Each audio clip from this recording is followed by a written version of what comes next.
Browns fans, it is time for another victory edition of X's and Joe's, brought to you by Keep It Fun Ohio. And today we go in the fill room in studio. The Joe is here. Three-time Pro Bowl cornerback Joe Haden, Cleveland Browns legend.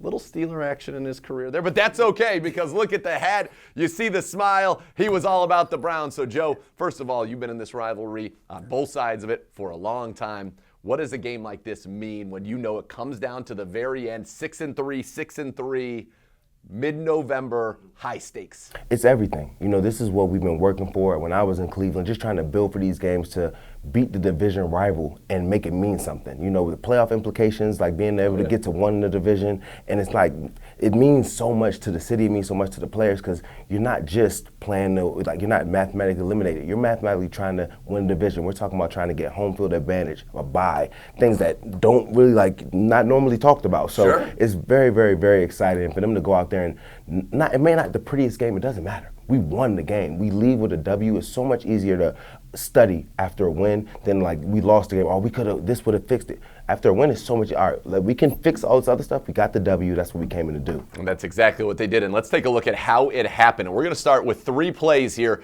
in the fourth quarter. And I think this was the biggest defensive play of the game because of the stakes. As you mentioned, 3rd and 15. Now the Steelers have the ball at the Browns 45. With over 4 minutes to go, it is tied 10-10, and the Browns have not scored since the first half. And so the Steelers taking a lead would be psychologically difficult. And so you're thinking on the Steelers side of it, right?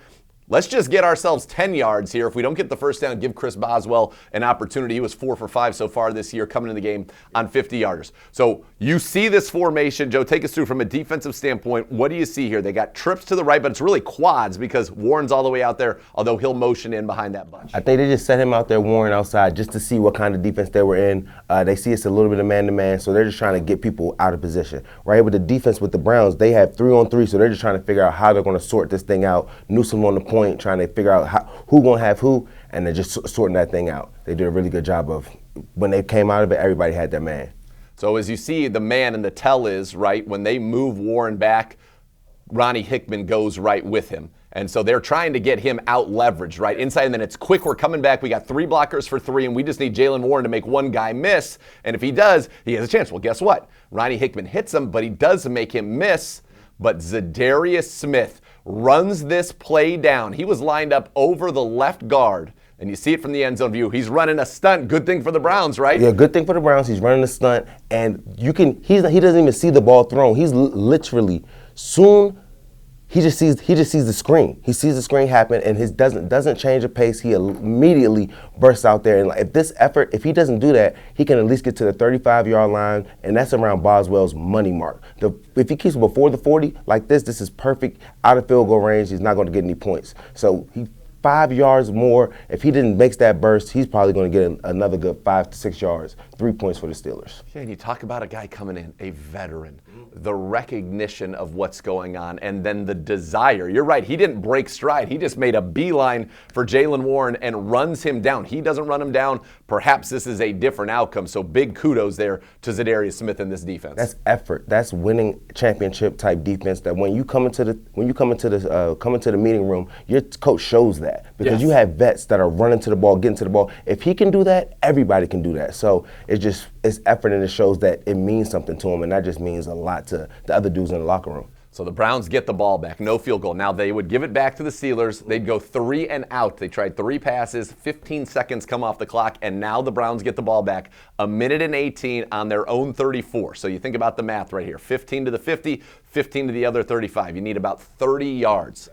Here is the opening play of that drive for DTR. And Joe, he catches the Steelers in cover 3. Nice route by Elijah Moore, but what a throw when you needed it. Great throw. We have Elijah Moore running the speed. He's stemming out to the corner, so he's keeping him kind of wide. And then when he drops it down, the ball's thrown when his back is still turned. And that's the thing, the anticipation of this ball being thrown and him just putting it on the spot where there's a linebacker on the inside and there's a curl flat player on the outside, and to squeeze it in there. These dudes have vision to break. This is a zone defense, so they're looking at DTR to see where he's passing the ball, and they see the break, and he throws the ball where nobody can get there. Just perfect ball placement, great catch. Yeah, let's look at it from the end zone view here, and you really get to see it. And notice kind of the little bit of an angle. It's not a straight line from Elijah Moore, that stem you talked about, to keep that corner wide. And then DTR's got to rip it because Landon Roberts in the middle of the field reading his eyes. And you see he makes a break on it. He makes a great break on it. Those dudes, they're as soon as his arm comes back, you see the flat defender and you see outside that corner breaking on this ball. And so the ball has to be low and away from a Landon Roberts, and it's there. And Elijah Moore, to his credit, goes down and makes a very good catch on a rocket from DTR. That would set off a chain of events. DTR on this final drive goes 4 for 4 for 39 yards, and this was the last big pass that got the Browns down into comfortable D-hop range. And look, David Njoku after the game, he said, unacceptable. Had a few drops. He said, I'm going to get better. I'm going home. I'm getting on the jugs machine. But when he had to catch it, which was on this play, Joe Haden, he did catch it. What do you see here? I see right here, he runs a great return route, and then he just catches the ball, and still at the same, he drives his feet. He shows the effort. Boom. Good step, good return route, and then there just to get the will to continue to get the first down. His greatest asset is to catch after the run. He's so hard to tackle. He's just using his hands, and I love DTR not to. Don't shy away from him. He might have dropped a couple of passes, but you know he's one of those dudes that when we need the game on the line, go to him. He's gonna catch it, and you see this. Just he got touched at the 30 and continues to drive for another 4 yards to get the first down. Yeah, he won the angry run last week, and he leads the NFL in yards after the catch per reception, and you see it there. And the Browns now have won 5 of their last 6 games, Joe. Adversity has been thrown at this team, and yet they keep overcoming it, and there's this belief in each other that you saw in this game. Emotional there at the scene afterwards. DTR in happy tears. Yes. Tears what a of moment, joy. right? Tears of joy, man. You know, he just put so much into this game, and you want to win, and you know how much it means to the city and all of the players and all the work that everybody puts into it. And when you have a team that you feel like, we have everything. I can be just the quarterback. I'm the quarterback. He's the guy that can he don't want to lose the game, try to just go out there and just maintain. So he did a really, really good job, man. So I'm super proud of him. 4 for 4 for 39 yards in the most important drive of his NFL life against the Pittsburgh Steelers to beat them in Cleveland. That's the stuff legends are made of. DTR, great job. Speaking of legends, we'd be remiss if we didn't acknowledge that this game was special right from the get-go. Nick Chubb walks out. Place goes nuts. Look at his eyes right there.